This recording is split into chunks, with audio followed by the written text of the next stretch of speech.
closing statement nih. Ya, terus terang saya debat semacam ini jauh dari yang saya harapkan. Tapi ya sudahlah, mau bagaimana lagi. Saya kira Pak Kayama mengulang-ulang kesalahan pemahaman. Kapan saya bilang di satu sisi Alkitab itu sejarah dan bukan sejarah?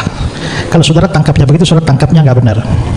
Yang saya bilang harus membedakan antara Alkitab sebagai sejarah dan tafsir Alkitab.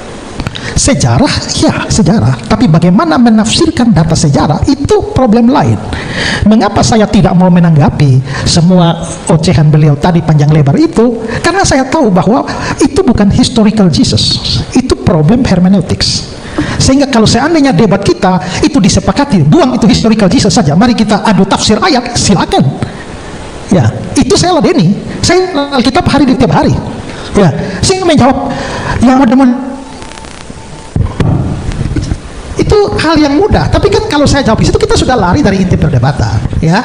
Nah, lalu soal Yesus mati itu pokoknya harus mati, mau tidak mau harus mati. Ingat bahwa kalau kita bicara ini historical Jesus, kita tidak bicara mau atau tidak maunya kita, ya. 1000 kali kami mau Yesus mati, kalau Yesus memang fakta sejarahnya tidak pernah mati, ya tidak pernah mati. Tapi 1000 kali pakai nama mau Yesus tidak mati, ya dia akan bertahan seperti itu. Problemnya sekarang bukan soal maunya orang Kristen bagaimana, maunya Islam bagaimana, mau kayak nama bagaimana, tapi fakta sejarahnya apa? Itu yang jadi persoalan. Dan apa kalau memang maunya Yesus tidak mati? Kasih bukti. Buktinya apa? Buktinya tidak ada bukti. Kalau saya paparkan data sejarah. Dan data sejarah yang saya paparkan artinya adalah bahwa fakta Yesus mati dan bangkit itu bukan soal maunya orang Kristen. Bahkan jangankan orang Kristen, murid-murid Yesus pun bahkan tidak mau dia mati. Kenapa? Karena pemahaman salah. Di Matius pasal 16, ketika Yesus memberitakan bahwa dia akan mati, ya, lalu Petrus mencegah dia, kiranya Allah menjauhkan itu dari engkau. Artinya adalah bahwa para murid Yesus langsung pun tidak mengharapkan dia mati. Tapi fakta sejarahnya memang Yesus mati, dan karenanya maka mereka yang tidak mau dia mati itu menjadi saksi mata. Maka Yesus mati tidak mati itu bukan soal maunya kita, itu soal sejarah. Makanya kita bikin acara debat ini.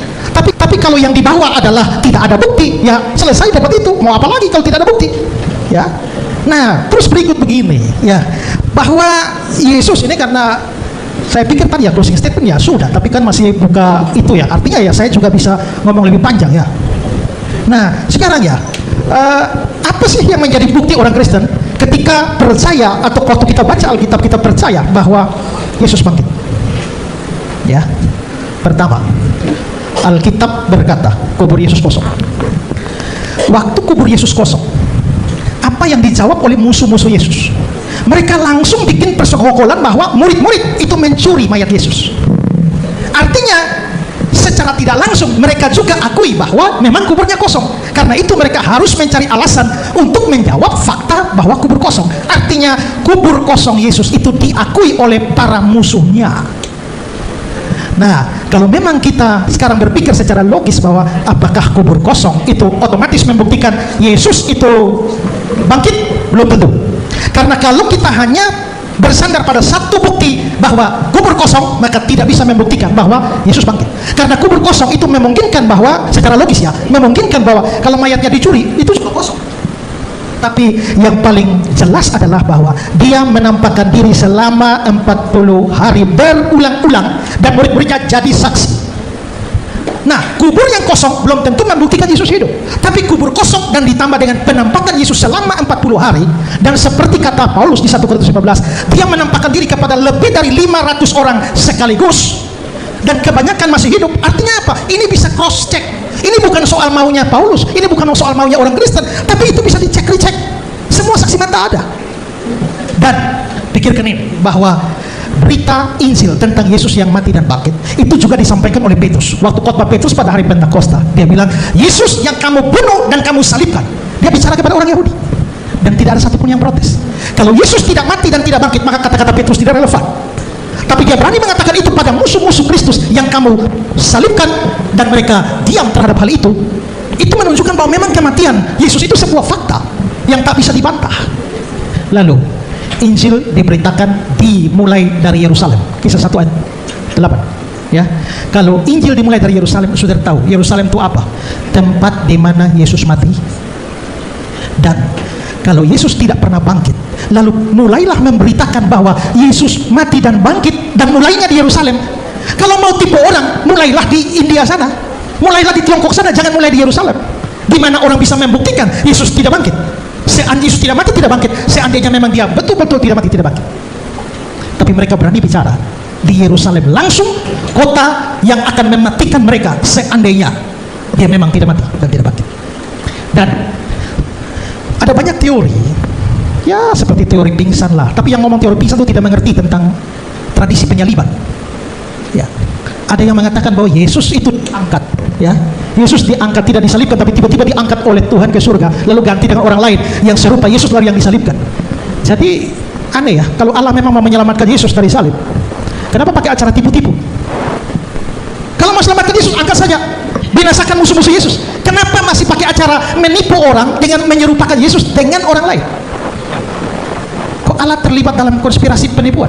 Dan gara-gara ini, seandainya teori itu benar ya, seandainya memang Allah mengangkat Yesus dan Yesus tidak jadi mati, sementara akibat dari itu orang Kristen tidak tahu dan orang Kristen percaya Yesus mati, artinya orang Kristen telah tersesat. Tapi siapakah yang membuat orang Kristen tersesat? Allah yang menipu. Pikirkan itu. Dan waktu orang itu diserupakan dengan Yesus, pertanyaannya adalah orang-orang yang mengira itu yang disalibkan itu Yesus, itu yang mengira mereka menyalibkan Yesus itu siapa? Musuh-musuhnya kan? Bukan murid-muridnya kan?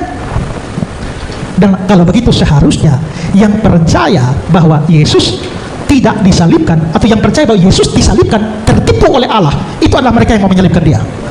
Tapi ternyata bukan mereka yang percaya, justru murid-murid yang percaya.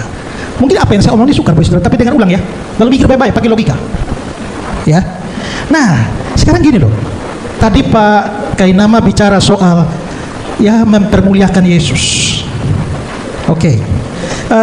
Mungkin satu hal yang saudara mungkin akan tidak mengerti ya, bahwa kematian Yesus itu sesuatu yang, apalagi mati di kayu salib, itu sesuatu yang merupakan kehinaan.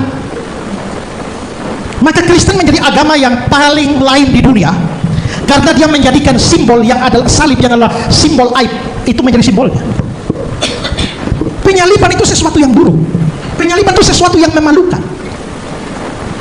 Saudara, kalau Injil adalah karangan-karangan para murid saja, mereka tidak mungkin mengarang sebuah cerita yang mempermalukan diri sendiri dan Tuhan mereka, kecuali itu memang fakta sejarah. Seandainya murid-murid mau membuat sebuah karangan, mereka harusnya mengarang bahwa dia tidak pernah mati, karena mati di kayu salib itu memalukan dia. Harusnya adalah karanglah cerita bahwa dia tidak mati, dia diangkat, itu baru mempermuliakan. Tapi berita tentang salib, mati di salib itu berita memalukan.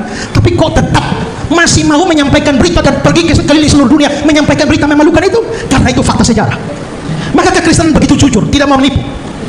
Tapi mereka juga karena saksi mata, bukan hanya kematian dan kebangkitannya, maka mereka bicara soal kematian dan kebangkitannya sekaligus yang merupakan berita Injil. Ya. Nah, jadi memang penyaliban itu sesuatu yang mempermalukan, tapi bukan hanya mempermalukan, pakai nama, itu kutuk. Karena menurut perjanjian lama, orang yang mati digantung itu terkutuk. Dan apakah kami percaya Yesus mati terkutuk? Yes. Kenapa? Karena mestinya kita yang terkutuk, orang berdosa. Saya yang terkutuk, kalian semua yang terkutuk. Kita semua memang orang terkutuk karena kita orang berdosa. Tapi Yesus kenapa mati terkutuk? Karena dia mau menggantikan kita. Itulah sebabnya dia jadi kutuk. Tapi dan karena itu Yesus mati dalam kehinaan. Tapi kalau Pak Kainama tadi mengatakan bahwa dengan tidak mati maka orang Islam mempermuliakan Yesus, saya mau kasih baca satu ayat dulu ya, beberapa ayat ya. Filipi pasal 2, hendaklah kamu dalam hidupmu bersama menaruh pikiran dan perasaan yang terdapat juga dalam Kristus Yesus, yang walaupun dalam rupa Allah tidak menganggap kesetaraan dengan Allah sebagai milik yang harus dipertahankan, melainkan telah mengosongkan dirinya, mengambil rupa seorang hamba. Mengambil rupa hamba itu sudah rendah, menjadi sama dengan manusia itu sudah rendah. Dalam keadaan sebagai manusia dia telah merendahkan dirinya dan taat sampai mati, bahkan mati di atas kayu salib. Jadi bukan orang Kristen yang merendahkan Yesus, Yesus merendahkan diri sendiri. Tapi apakah dengan demikian kita tidak mempermuliakan Yesus? Tidak. Karena ayat 9 mengatakan, itulah sebabnya Allah sangat meninggikan dia dan mengaruniakan kepadanya nama di atas segala nama, supaya dalam nama Yesus bertekuk lutut segala yang ada di langit, yang ada di bumi, yang ada di bawah bumi, dan segala lidah mengaku Yesus Kristus adalah Tuhan bagi kemuliaan Allah. Jadi memang dia pernah direndahkan. Tapi karena itulah dia ditinggikan. Kalau dia tidak pernah direndahkan, dia tidak perlu ditinggikan. Dan nama diberikan kepadanya, nama di atas segala nama, setiap lutut akan bertelut dan mengaku. Dan saya percaya itu, semua, termasuk semua saudara, akan bertelut dan mengaku Yesus Tuhan. Tapi belum selesai, tapi mungkin belum sekarang. Akan tiba saatnya ketika pada akhir zaman saudara akan dipaksa mengaku atau tidak. Ya. Jadi kalau saudara pasti saudara akan mengaku, terpaksa mengaku. Tapi kalau tidak mau, ya mengakulah sekarang. Tidak mau, urusan saudara.